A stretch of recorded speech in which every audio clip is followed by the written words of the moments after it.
Welcome back, Richland Center Wrestling family, for another episode of Beyond the Whistle. I'm Kyle with my co-host Zach Schmidt. Tonight, we had a busy week in Richland Center Wrestling, starting out with the quad at home at Richland Center High School last Thursday night. DeSoto, Sun Prairie West, and Postville, Iowa came to town. Yep, so we had Postville, Iowa first. Unfortunately, we did lose to them 40-30. Brock Barrett and Ethan Bindle did pick up falls, though. After Postville, Iowa, we took on DeSoto. We did win that one 42-6. Brock Bindle and Brock Barrett and Ethan Bindle both picked up falls in that one as well. And then Sun Prairie West in the nightcap. We lost that one 48-30. Kamani, Gullins, Blake Muller, and Ethan Bindle all picked up falls in that one. Yeah, and we had a small team again, the injury bug we've talked about a little bit on the varsity side of the house. So they are a little bit thinner right now than we have been. So we're forfeiting, unfortunately, even more event. They're more more weight classes. That DeSoto match, I believe DeSoto only brought 3 wrestlers. So they were, they got shut. They didn't get shut out, but they lost all the way around. And I believe Sun Prairie West beat Postville, Iowa. So Sun Prairie West took the night. Yeah, absolutely. And at that same time, you guys had a middle school meet versus DeSoto as well. Talk a little bit about that. Yeah, it was a good night. Again, that DeSoto middle school team was somewhat small, so I think we had 8 or 9 matches on the night. It was a good night of wrestling. I don't have the notes in front of me on who all won, but I believe, if I'm recalling right, we only lost 1 or 2 matches, and one of those was Landon's right at the whistle. It could have gone either way, or sent to overtime. And then I think Rulin was the only other one that lost that. So, yeah, good night. The team's starting to come together as far as that goes. It's always just fun to be able to get in and do a dual meet right alongside the high school meet, too. And it was T-shirt night, senior night, youth night. So It was all the nights. So really, truly brought the entire, K-12 club together and had the high school, middle school, and youth kids all involved in the night, which is, I don't know that that's ever happened in the same time. So that was pretty cool to see. Yeah, and then Saturday, the boys traveled to Sparta. They took 5 wrestlers with them, scoring 21 points, finishing 14th as a team. Brock Barrett leading the way at 132 pounds. He did place 5th. He lost in the quarterfinals and then picked up 2 pins in a row on the backside before winning the 5th place match, 17-12. Scoring a bunch of points in that 5th place match. Yep, absolutely. And then Bindle also with a 5th place finish as well. He lost 4-2 in the quarterfinals to eventual tournament champ Jace Frick of Marshfield. Did pick up a pin on the backside and then a 7-0 decision in the 5th place match. Yeah, tough day for Sparta, obviously. Only 5 wrestlers we took, but a solid tournament. I believe Blake Muller medical forfeited out, finishing 8th there. I don't believe he got any wins on the day, but he did, from the sounds of it, he hurt his back possibly. Yep. So hopefully we can have more than 5 at the Clash this coming weekend. But, it's the injury bug is hitting us, and it appears to be here to stay for at least the foreseeable future, which is unfortunate.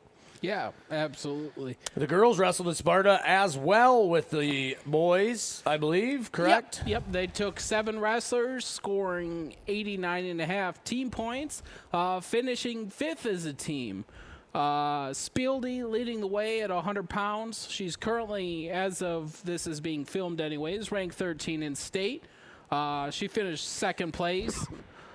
She had pins in both the quarterfinals and semifinals, and then lost to Anderson from Holman, who's currently ranked 3rd in state. Yeah, Madeline Muller, 120 pounds, is the next one up. She is currently ranked 8th at 126.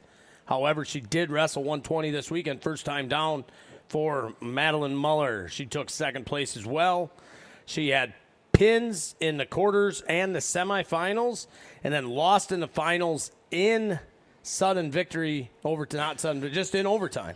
Second ultimate tiebreaker. To Morgan Johnson of DeForest, currently ranked 6th at 120. So that is one that Maddie will be looking to get back at some point in the season, I would imagine. Yeah, absolutely. Well, Annabelle Schlom at 152. Annabelle Schlom at 152, yep. Yeah, 152 pounds. She finished third. Started the day with a pin in the quarterfinals, lost by fall in the semifinals, and won her third place match, so finished third. And Abigail Williams at 132 that you skipped over, finished third place. She had a tech fall win to start the day, then lost by tech in the semis to Lydia Hutter of Adams Friendship, which was the eventual tournament champion. Currently ranked, that girl is ranked 6th in the state.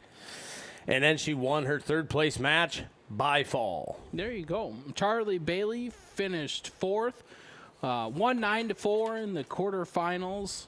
And then she would lose 8-1 in the semifinals to Coley Roloff of Reedsburg, who's currently ranked 15th in state.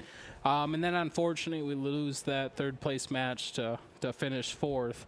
Valerie Favre at 152 pounds. She finished fifth, and she picked up a pin in the fifth place match. Yes, absolutely. That was a good day. Yeah, and then Mariah Obade as well picked up a pin on the day as well. So overall, good day for the girls, and I would expect that momentum moving forward going here. So. Yeah, and the girls are off this weekend, I believe, and then they double up next week with their conference tournament and then the Richland Center tournament. So I assume that they are looking for some time off. I'm sure this time of year that time off is well appreciated to lick any wounds that you do have, get healthy, get stronger, and just get a full week of work in, right? So, looking forward to seeing them, I guess, 2 weeks starting their postseason run. Yeah, with regionals the Friday night before sectionals, for the boys. Yes. Yep. And then JV State, we took Kamani to JV State at 132. He won his first match 14-8.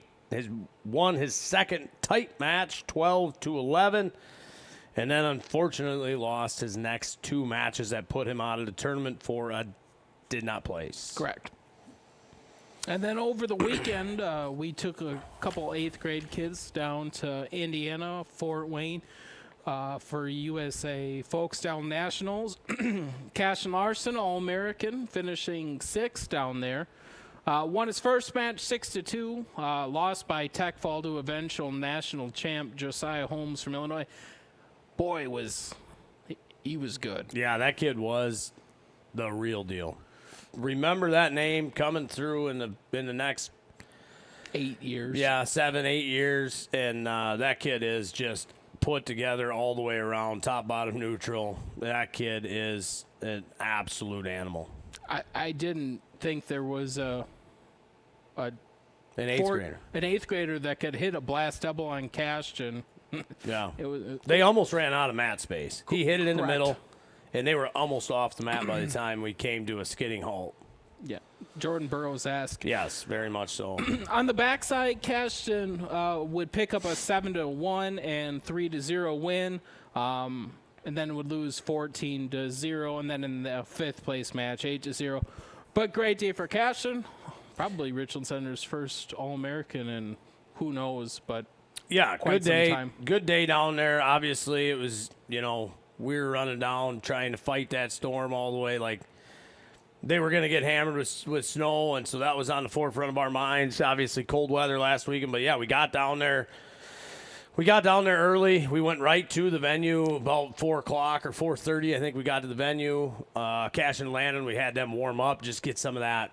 They've been sitting in the car for 6.5 hours, get that lactic acid built up. So they both got a good sweat going, and then weighed in right at 6 o'clock, and then we're ready to go for the next day.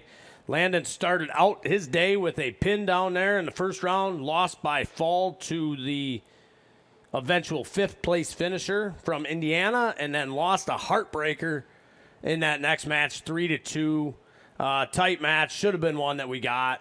You run that one back a couple times, and I think we probably take it more times than we don't, but that's why they wrestle the matches, right?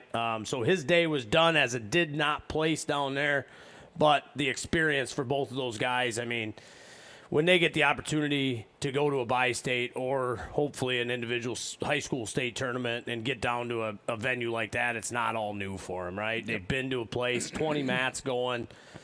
It's definitely a place. I wish, obviously we can go to the 16U folk style nationals in Iowa next year, but that was a fun place. I wish that we could have done it again with them too, and had an extra year or two, or maybe even done it sooner. So looking forward to seeing a bunch of other Richland Center kids kind of get down there and get that, know that tournament, put it on a schedule for some of these better kids, and get down and put your toe on the line, and that'll be a good time. Yeah, anytime you can go to a national tournament, it's always a good time. So yeah, any of those national tournaments, the regional tournaments, the Midwest Tour style-esque ones. I mean, I think that's one thing that we just need to get competing at, because if there is one thing in Richland Center or in wrestling is like, it's hard to tell when you're good enough to go. And I would say, I mean, if you think you're halfway decent, get to those tournaments, and they're going to tell you if you are or not, right, and where you need to work on. So yeah,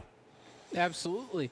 And then yesterday, middle school had a meet in Brookwood. Talk a little bit about that. Yeah, so we took 16 wrestlers. We had a few that were sick. But yeah, first big meet, first away meet for our middle school team this year. Took 16 kids over there. Had a little bit of friendly fire. I think there was probably 3 or 4 brackets that were friendly fire, unfortunately, that they couldn't get separated. But we did have 4 kids that went undefeated on the day. Landon Kayeski, Evan Haiti, Riken Salazar, and Kamani's brother, Quan. Yep. Quan Gullins.